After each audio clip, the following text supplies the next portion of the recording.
Hey everyone, I wanted to do a quick tutorial today on something that I found that has helped me tremendously with polymer clay. I have done tons and tons of beads and pendants and everything jewelry related, and they're all sitting in a box because I have carpal tunnel, so actually sanding and buffing them has been an issue.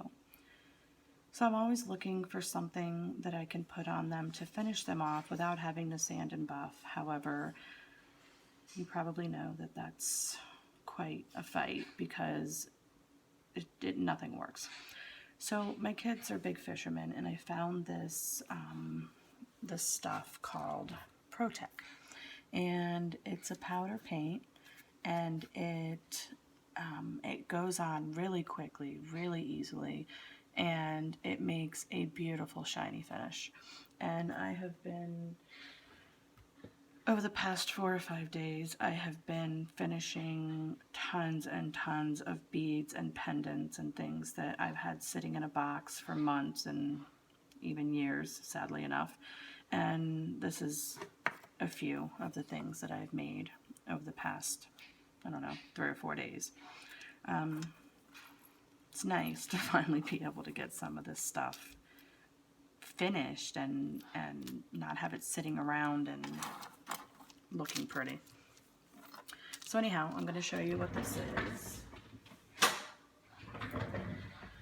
So Pro-Tec is a powder paint, and it's used for basically painting jigs in fishing. And there's all kinds of different colors. There's neon colors, there's glow in the dark. This specifically is clear, unless you want to paint your beads chartreuse or some other odd color. The clear is what's going to give it a nice, beautiful finish.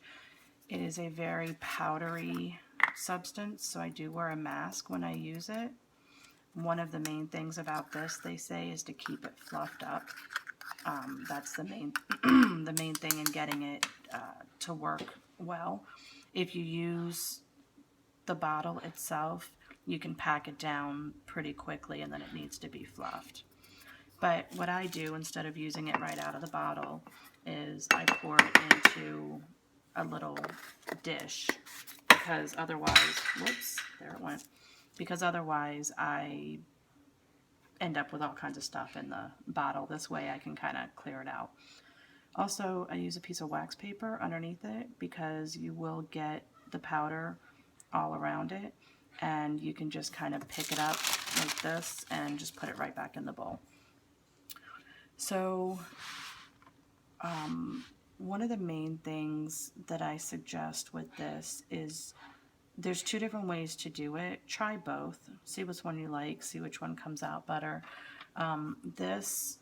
These I did yesterday, and I used a heat gun, I guess it's called. I have a heating tool here that I use with all kinds of different stuff, but I find this works very, very well for the paint. So these turned out very nice. I really like the way they look. I feel like it's kind of got a little bit of a different feel to it. I don't know how to explain it. Maybe it's the glitter. I don't know.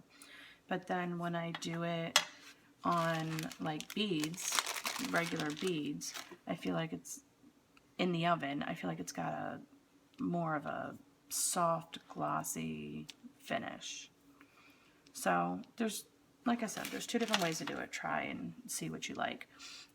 If you have beads that you are making now and you are putting in the oven and they're going to be hot, I suggest taking them, you put them in the oven for about, I like to cook mine for longer than, you know, what some people do. Something like this, for instance, I'd probably put in the oven for about an hour at the recommended temperature, which is usually about 265 or so. So in this case, what I did was I put it in the oven for 40 minutes, took it out, put a coat of powder paint on it, put it back in. 10 minutes later, took it out again, put a coat of powder paint on it, put it in for 10 minutes. That was my hour, and I got this beautiful finish that really shows off the colors and the foil in there and everything. So the main thing with this is that it uses heat. It heat sets, and there's all kinds of videos on YouTube about how to use it with jigs, and that's kind of the same way you would use it with polymer clay. But I also find that when you take it out of the oven, if you don't have a way to suspend it and keep it from touching anything else, use a silicone tray of some sort and keep them separated, because otherwise they're going to touch, it's going to mess up the paint until the paint dries. If you can keep them suspended and off the silicone tray, even better. The other thing is, I do not recommend putting them in a plastic baggie with the paint, because this is what happens. And I made that mistake once, and only once, and I ruined a bunch of beads that way, but my loss is your gain. So I'm going to go ahead and show you. I have some beads here that I did a long time ago. It was just, I don't know, I think that was extra clay or something, and they were just sitting in a box. But I'm going to show you with these how to use the heat gun to make this work. So my suggestion is use wood, because metal gets extremely hot, and not only does it get extremely hot, but it gets really messy and you can't get this paint off. So these metal skewers are ruined because I use them with this paint. I don't know, a razor blade might get it off, but I have an awesome husband who brings me these skewers, so I don't have to worry about it. So your best bet, if you're not going to do this out of the oven, is to use a heat gun. And with the heat gun, you're going to heat it up. And you got to be careful because of the fumes, and polymer clay does tend to have fumes when it gets a little too hot.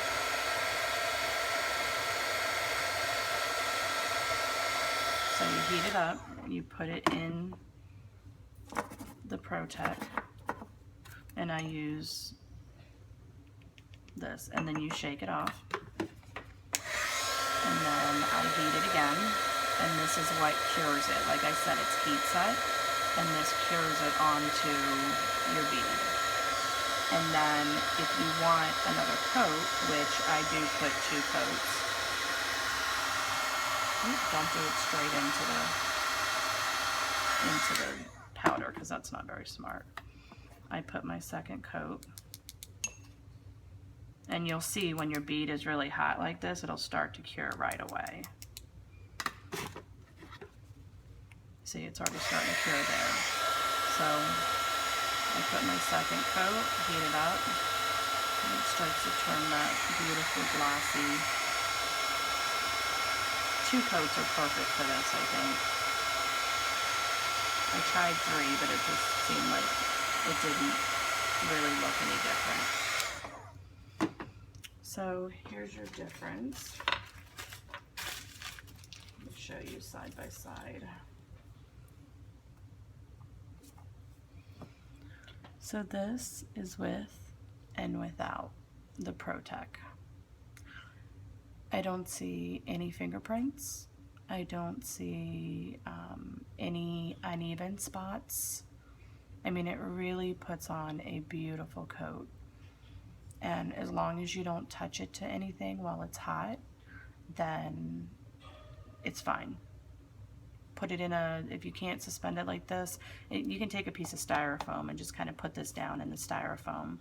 And actually, you know what, that's another point. This here on the wooden skewer, this will attach itself to the skewer. So I like to take it off and put it in a silicone tray so that it doesn't, because the paint almost bonds to anything that you put it on. So I'm going to try it with, I'm curious how it works. I haven't used these with the Pandora type beads yet, so I'm going to give it a try. This stuff is awesome. I have absolutely fallen in love with it.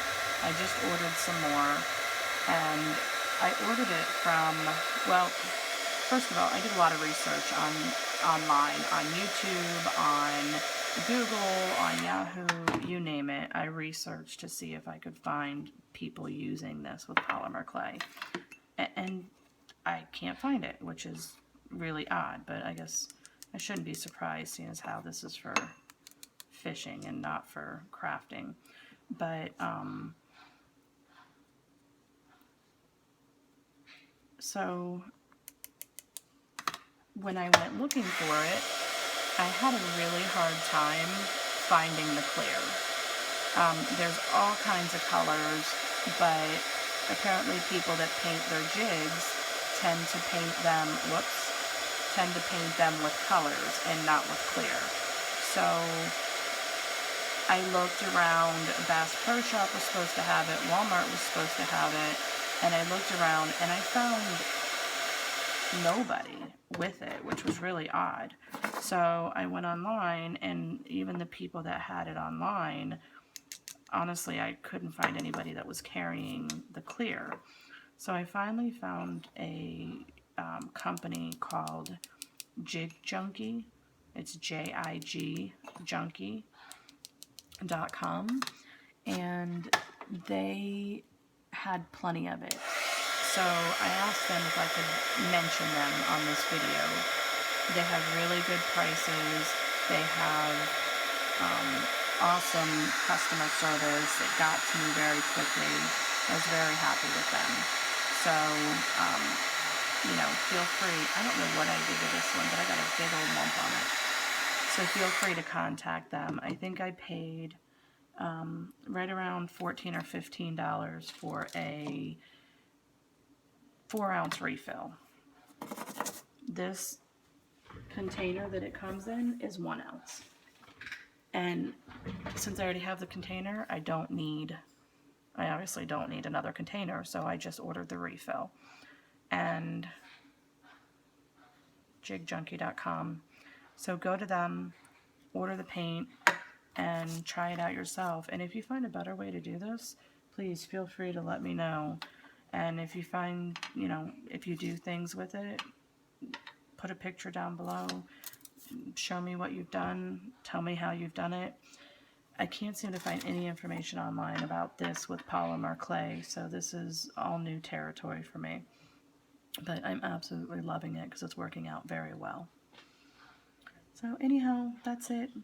If you have any questions, feel free to put them in the comments. Otherwise, happy claying.